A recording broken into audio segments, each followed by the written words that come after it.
Mob Spaghetti. Who doesn't love this truck? I'm out cruising some back roads right now trying to figure out what this thing needs in order to be ready for Easter Jeep Safari.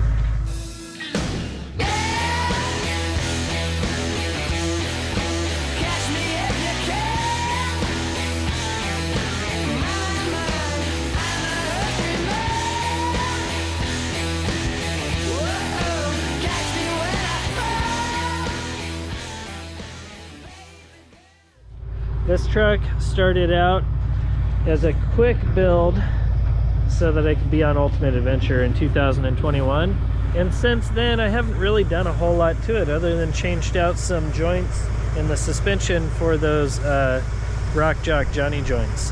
So it's time to kind of pull this thing back in the shop, shake it down one more time, do some upgrades, and figure out what I can do to kind of keep this thing good to go. We're heading to Easter Jeep Safari in Moab in like 2 weeks. Should be pretty fun. I'm heading down a little bit early so that I can go do a day with Full Size Invasion. I'm gonna go and do a tire test or a tire reveal for some new AT4 tire that Falcon is putting out. And then after that, there's gonna be a cool kickoff party that Bestop and the Bestop brands are putting on. It should be a fun week. Keep following along. We're gonna be doing a bunch of mods on this rig. I got a list a mile long of stuff that needs to be done. All right, let's roll. Let's go wash this thing off and get it back to the shop.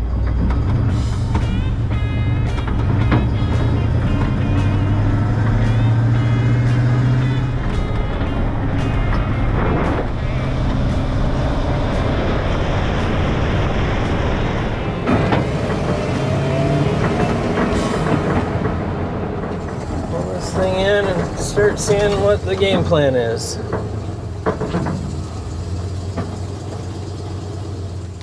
So the main things we're looking to do on this truck before Easter Jeep Safari, I want to work on a bunch of the drivability stuff right now, like the clunks in the drivetrain that it has and oil changes and just kind of keeping up on stuff. And check this out. This is what I ran into town this morning for. I picked up a bunch of MT90 Redline oil.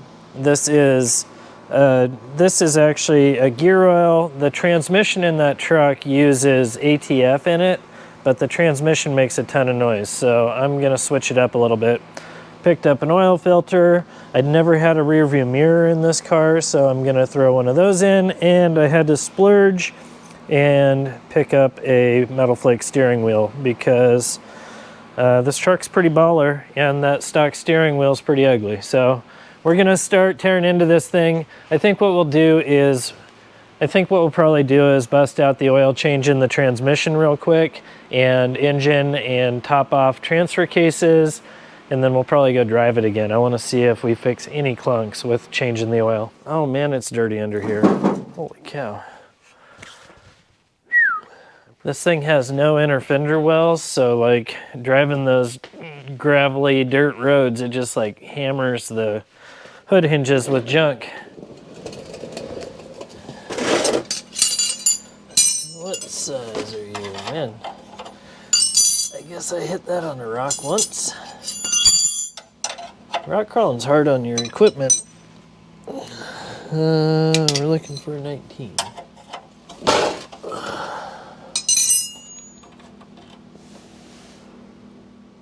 It looks pretty normal. That's good. Normal is good. This thing, it was cleaner than I expected, but I think what happens is I actually change it and then I forget when I changed it and I end up overdoing it. It's probably not a bad thing. So let's go start messing with that transmission. That's the one that is kind of the real problem child right now.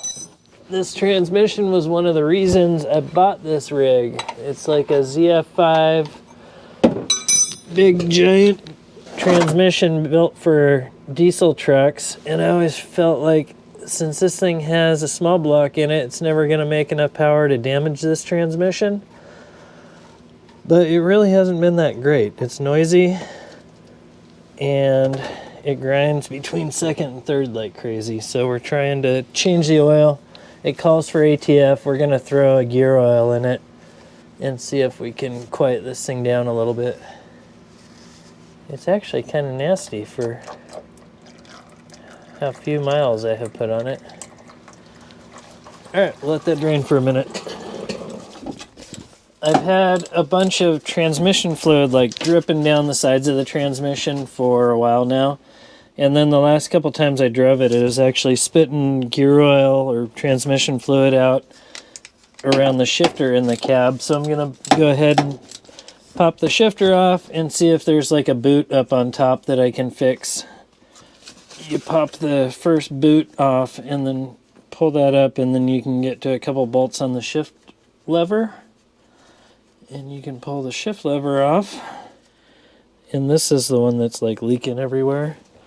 So what we want to do is figure out if it's got a tear in it or what's going on. I got the boot off of there and I'm just kind of poking around, and check this out. If you look, see, I got to get the light right. If you look, there it is. Right over there, that bolt is missing altogether. So, and if you look down in it, you can actually see transmission fluid. So I'm going to go ahead and replace that bolt. I'll probably pull that whole top cap off and make sure the gasket's decent, and we'll replace the bolt and put this stuff back together. It makes you feel so good when you actually are looking for a problem and you find something like a bolt that's missing. That's pretty good. I cleaned off all the junk, and I'm going to tighten these down, put it all back together, call that a win. That was cool. I've been wondering why it's got oil spitting out around the shifter boot for a while now. So hopefully that is actually the problem, and we can move on to something else. I went ahead and pulled the fill plug. Now we can fill the transmission from the top up here, where it's easier to get at, instead of fighting with trying to get a bottles in the side of it. Here's the controversial part. I am throwing gear oil in this transmission that is meant for ATF. We'll find out if I'm doing a good thing or a bad thing here. Filling this from up here is so much easier than it would have been pouring in through that side hole on the transmission. Now we're just using that side hole basically to tell us when it's full, because it'll start pouring out. Shifter is on. Alright. Put this boot back down and then we'll move on to the next project. Alright.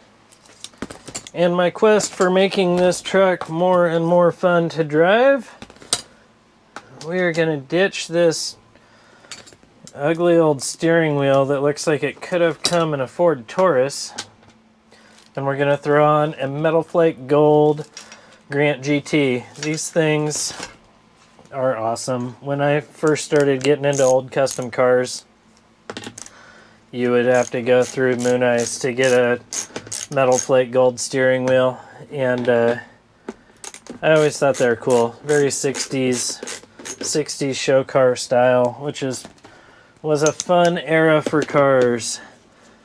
By the time this truck came around, and I don't know, this is a 90, 91? Anyways, it's ugly, and it's like, I've been doing all I can to like give this truck cool character by putting the 1980 front clip on it, you know, putting the step side flare bed on the back of it and figuring all that out. So I think it's time to start spicing up the interior as well. And we're going to do that with steering wheel and some other tricks that I have up my sleeve. This truck's actually going to be pretty fun by the time we're heading to Moab in it. This puller is like a regular gear puller or whatever. It's not necessarily... Did that just come loose? Oh my gosh, it worked just fine, whatever it was. Alright, that should be up. Pop the wheel off. Boom. It's probably been 20 years since I put one of these steering wheel adapter kits on. This is from Grant, and you basically just go in and tell them what vehicle you have and you need a steering wheel adapter, and they actually had one. I went to this local hot rod shop store place, and they had the right one in stock, which is pretty rad. Let me bust out the instructions and we will put this thing together the way they told us to. Alright, this one had me cut a little bit of a extra nub off of here that I guess Fords have that most don't need. And then it has you put the adapter on with the top. There's a little marking up here that says top. Put that in the top position. We should, oh gosh, oh my, dropping everything. Let me get my price tag off of here. This is one of those things that I feel like hasn't really gone up in price all that much since I was a kid. These steering wheels were like $100 when I was a kid, and it was $100 today. Stock steering nut goes on. I'm gonna put just a dab of Loctite on it. Get in there.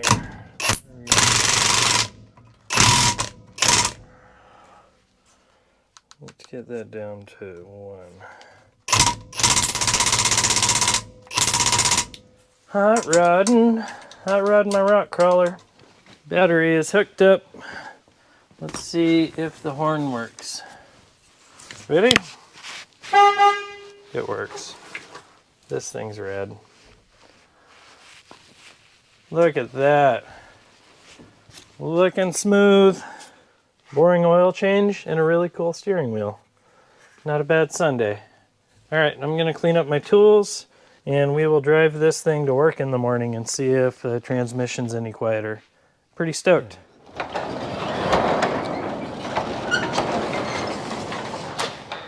Alright, let's see if this thing's any better. Cruising into work. It is Monday morning pretty early, and I'm running a little behind because I had to go and charge GoPro batteries. I'm running a little behind because I had to go and charge GoPro batteries. I can't even talk. It's Monday morning.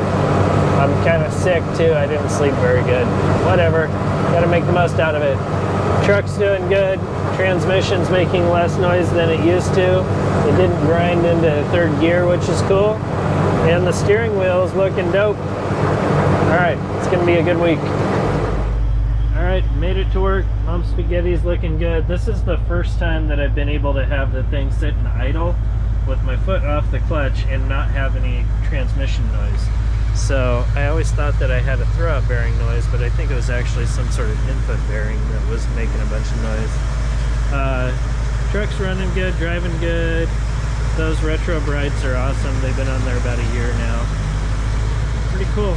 Stoked on progress so far. I need to get those other wheels on there though. These are looking a little too bland. This is one of the rigs I work on at work, or one of the rigs for work. It's a 2021 or 2 Gladiator. It's got an AccuAir air spring suspension on it, SDI E-click shocks, rock crawler, length brackets, and long arm kit. This thing's dope. It's got a bunch of Baja Designs lights on it, Nemesis body armor. Super cool rig. A little out of my budget, but I like it a lot.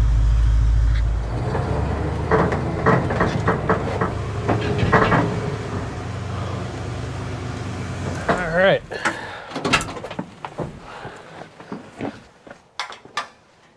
That was a success. I got to work and back. The truck did well. Transmission shifting way better. I have a major clunk in the rear suspension still, and I have an idea of what it is, so I think we need to get in there and try and tackle that.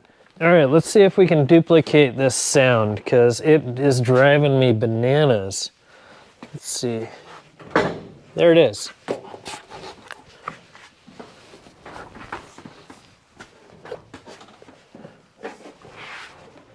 Do it again. There it is. All I have to do is crawl under this thing and duplicate that sound by myself. I got a handful of wrenches. And we're gonna figure this out. To me, it sounds like this bolt might not be tightening up because I think it's actually just hitting the frame and bottoming out before it squeezes the tabs tight. I grabbed a feeler gauge. It's not. Crap, that's not the problem. What is the problem? What is the problem? And there's grease on everything. I like greased all these joints. Where is this noise coming from? Let's see if the other side is.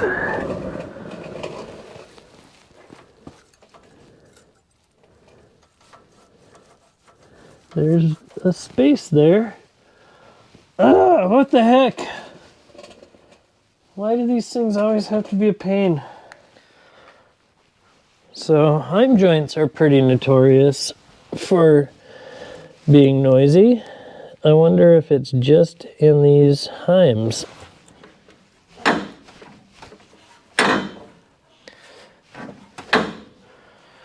Man, it's just transferring like through the whole chassis. I'm hearing it like back here in the tubing and everything. All right, go get some WD. Throw a little juice on it.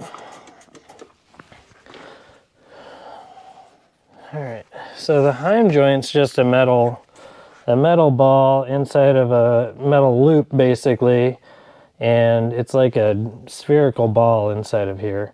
And there's a tiny bit of like a Teflon or nylon in these ones, and that's the only like cushion.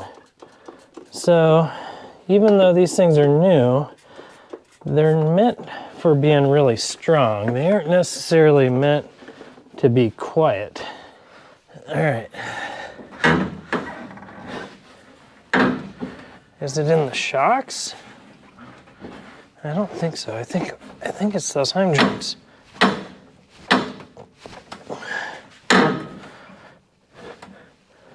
Huh. We need to isolate this farther. This is driving me freaking bananas. Bananas! I'm gonna unbolt the shocks and get those out of the way. And then we will be able to like say it's not the shocks, and then we can figure out what we're doing from there. Let's lean that down and unbolt the bottom. All right, isolate the problem. Let's see here. Is it still gonna do it? Still doesn't. It's easier to tell what's going on now that the shocks are out. We're reeling it in. I feel like it's gotta be that heim joint. I think it's time to swap those out regardless of whether I think it needs it or not. All right, we're rolling. I gotta pull the bags off of it. I'm talking to Mark on the phone. He's working on his S10 really hard right now. He's got an S10 and I'm talking to the camera. I'm talking to the YouTubes while we're discussing your plans. Yo, it is Wednesday night. I didn't get anything done last night because I felt crummy. I kind of got a cold. So I took the night off and I'm back out here tonight. I got the upper link off on the driver's side. We're gonna go bust this one off on the passenger side real quick. And I actually scored another set of Johnny joints to go in place of these heims. So we should be able to swap these out pretty easily. Let's go, let's get this one out of here. It's another day, it's Friday. I need to finish this job up so that I can make this video and try and edit it and get it posted today. Check this out. I am going to tackle a little problem on here that I had, well, that I saw last time I had it apart. When I built these arms, the arms are built out of a rectangle tube that's been cut and notched down and all that. And then when I drilled for the airbags, I didn't sleeve it. And last time I took this thing apart, the bolts were like really rusty. This thing was getting water inside of it and has a bunch of condensation. So I'm gonna drill these larger and weld in sleeves. And hopefully we can slam this thing together, cycle it, and not have a squeaky rear suspension. I'm gonna start by actually cutting these sleeves. Looks like 3 3/8 is my number. This stuff is pretty small. This is just 3/4 like 095 tubing.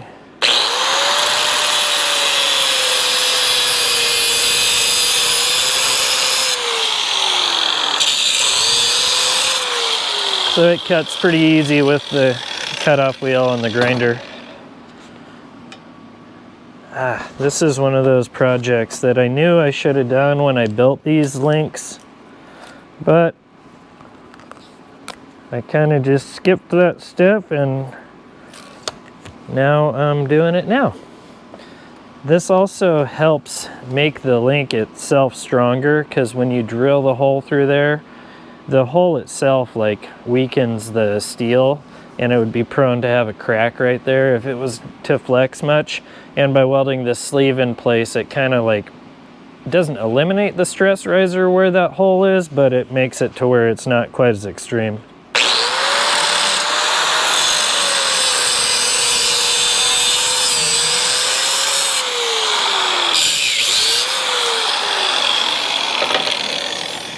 I've got my drill press over here with a unit bit set up in it, and I already lost those sleeves. Oh, there's one in my pocket.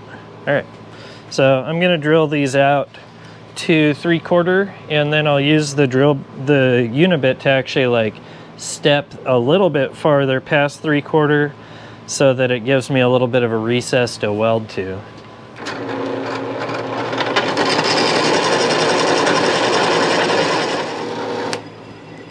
You can see there how it's stepping to the next size.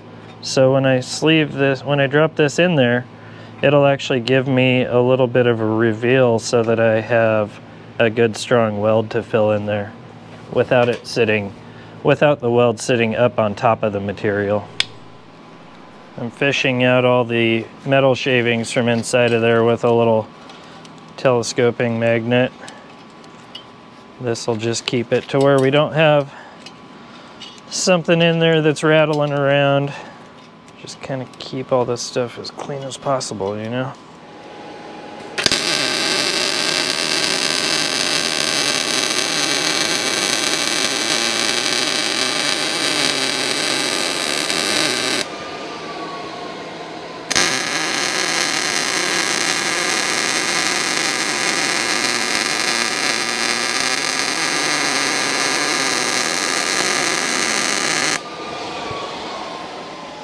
All right, I'll sand those down flush and run the rotary file around it, but that should be quite a bit better in the long term having those sleeves in there. That's one of those tricks that's probably not totally necessary, but it'll make me feel better about it. That's one of those little details that's kind of always been on my mind as far as something I needed to change on these things. So I'll sand those up, we'll weld those up, we'll go, and then we'll swap these joints out and we'll go see if it works. Bars going in. These things are heavy. All right, we're almost there. Let's run these bolts in real quick. We'll bolt the bags back in, put it on its weight, and see if we fixed it. All right, go throw the other side together, tighten some stuff up, throw some wheels on it, and let's see how it does.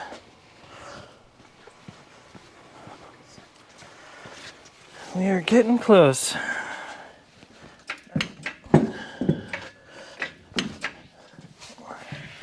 There we go. Come on, thing, let's not suck.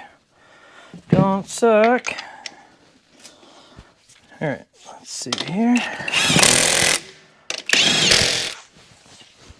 All right, moment of truth.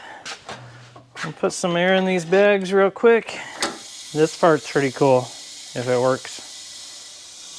Lift this thing up. I don't even need the jack to get my jack stands out. This thing gets a ton of movement. Might as well air this thing all the way up so you can see. That's about 130. That's about max shop air. All right, let's get these jack stands out of the way. You want to see it aired out all the way? Check this out. Woo! There it goes. All the way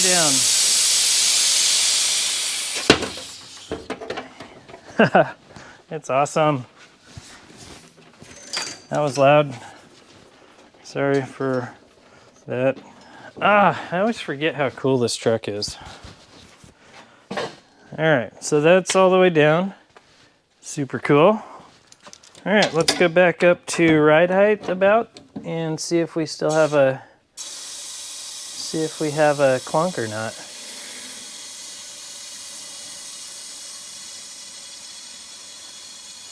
That's gonna be ride height. We're darn close to it. All right, let's see if we still have a clunk.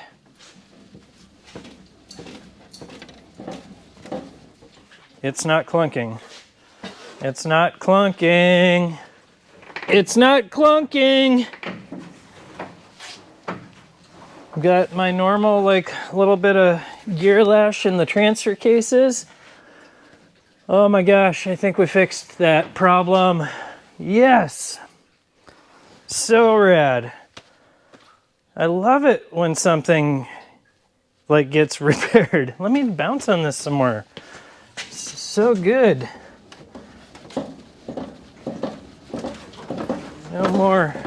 No more clunk. Yes.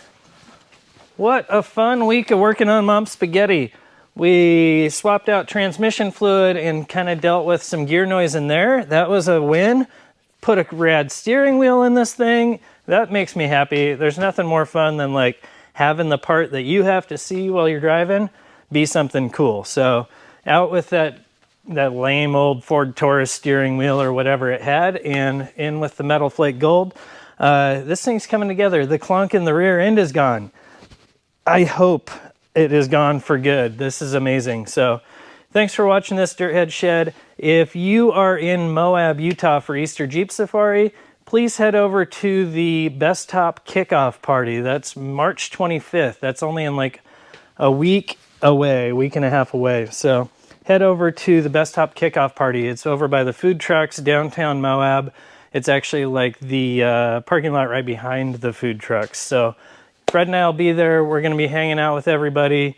I still have a handful of projects to do on this thing. I am working with Bestop on this build because I'm trying to take it to Moab in conjunction with Bestop. So look for some PRP seats going in this, Baja Designs lights, Tuffy center console, and some other goodies. So pretty stoked. Mom Spaghetti's coming along.